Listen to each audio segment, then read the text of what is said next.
From fabulous Las Vegas, PartyPoker.net presents Powerful Poker Profits, starring Vegas Vic himself, Victor H. Royer.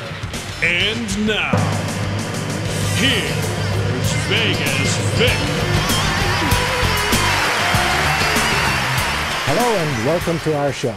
In this program, we are going to concentrate on pot limit and no limit Texas Hold'em. Although both are Texas Hold'em games, the fact that one is a pot limit and the other a no limit game makes them significantly different from the perspective of strategies. Each requires slightly different playing skills, particularly to betting and pot manipulation. And now, let's go to the table. In pot limit Texas Hold'em, you can bet up to the amount of the pot at any time whenever it is your turn to act. You can also raise by the amount of the pot. Of course, you can also bet or raise less than the amount of the pot. For example, often it is to your advantage to bet half the pot or even less. All of these decisions depend on the circumstances in that particular moment and in that particular game. As a general strategy, it is to your advantage to either bet or raise by the size of the pot if you are in late positions with hands such as ace-king or a medium pair. In such circumstances, you are doing this primarily for two reasons. One, to isolate further play against preferably one player, or two, to win the pot uncontested right then and there. Either strategy works very well in these situations. Similar such plays can also be used in no-limit Texas Hold'em, where you can often make pot-sized bets either as continuation plays if you were the initial raiser, or you can make such pot-sized bets for identical reasons as those in pot limit under similar circumstances. Our game is 10-20 pot limit Texas Hold'em, which means that the small blind is $10 and the big blind is $20, and therefore there is $30 in each pot even before any cards are dealt. After each player receives their down cards, the action begins with our under-the-gun player, JR. He now has to decide whether or not to continue with the hand, and since he has pocket jacks, he decides to bet the pot.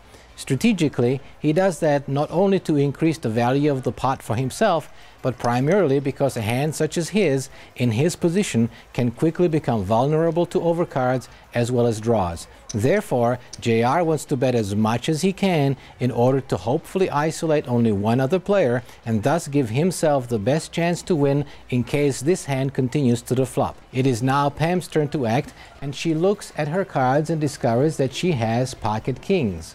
Because she knows that JR has made a strong bet from under the gun, she suspects that he must have a fairly good hand, probably one of the bigger pocket pairs. Since she has pocket kings, she has to consider whether or not JR has aces. Pam is now in a situation that demands she defines the value of her hand. In our situation, Pam considers the circumstances and decides that although pocket aces are possible, the odds are sufficiently unlikely that her pocket kings are probably the best hand. Therefore, she decides to re-raise the pot. This, of course, now makes it very expensive for our other two players to continue with their hands. And this is precisely the value in the strategic play performed by both JR and Pam.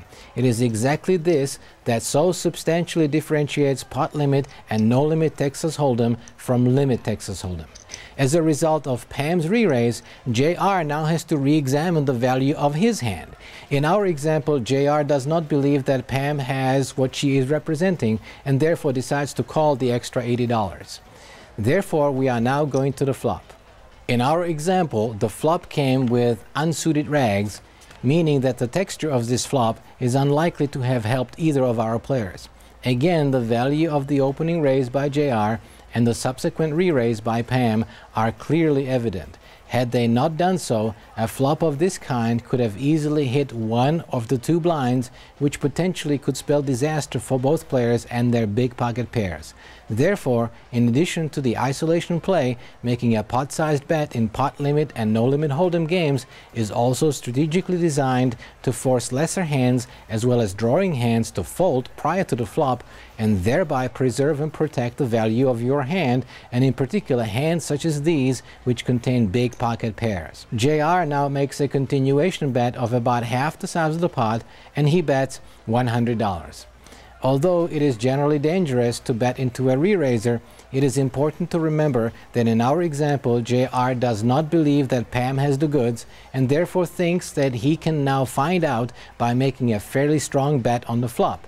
Once again, these situations are applicable to both pot limit and no limit hold'em games, where you can often use these strategic plays to win pots on the flop whenever the flop comes down with uncoordinated rags, such as in our example. Unfortunately for JR, in this case, Pam really does have the goods.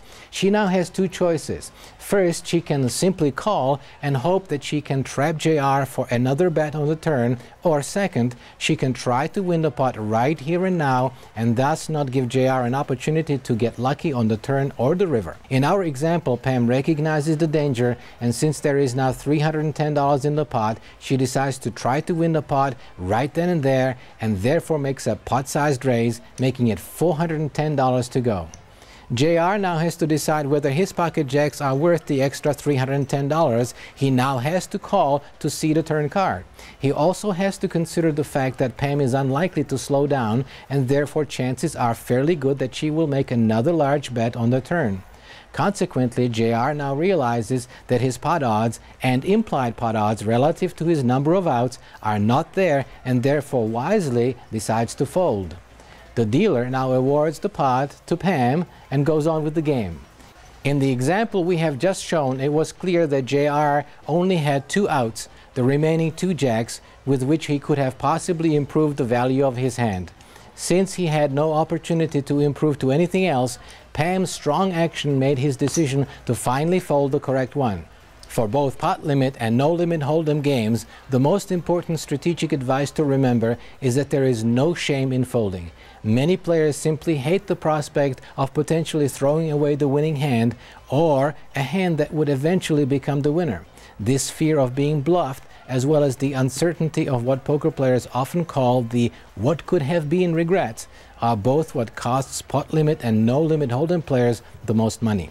In addition to discipline, good hand selection skills, patience, variety in betting and positional plays, being able to save money by not making reckless calls is equally as important as winning it. Strategically, learning to make folds such as those in our example is the most important lesson that you can ever learn for pot limit and no limit hold'em games.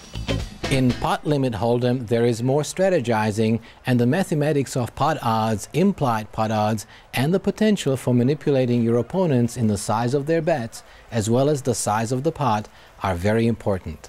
On the other hand, in the no-limit Texas Hold'em game, you can quite often use the power of the all-in move to either completely eliminate a positional disadvantage or to put your opponents off their hand, thereby causing them to throw away what very often would have been the winning hand, and therefore making you the winner.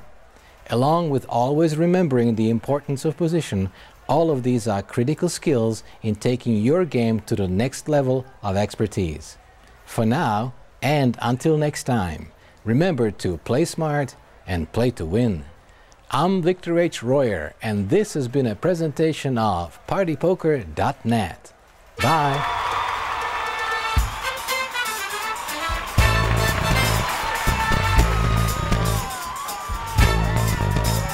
This has been a presentation of MRM Entertainment Inc. in association with Nevada Production Studios and PartyPoker.net.